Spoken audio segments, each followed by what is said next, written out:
Hey, what's up, guys? Just wanted to post an update on the 68 Chevelle project my dad picked up. I went over to the body shop with him a couple days ago and took this footage.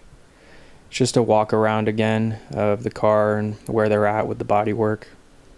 They're still kind of finding the low and high spots and block sanding that down.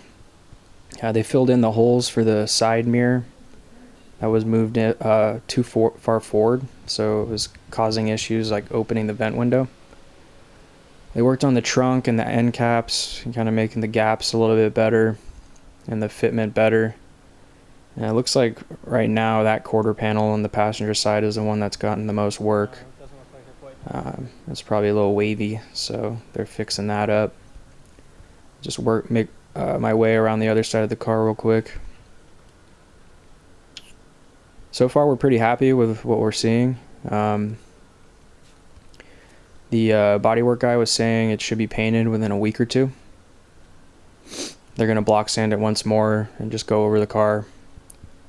We plan on doing the rocker black, gloss black, and then painting the car Matador red. That's what it was originally from the factory. So we're pretty excited to see it in a week or two. I'll be posting more updates once I have more. Thanks for watching.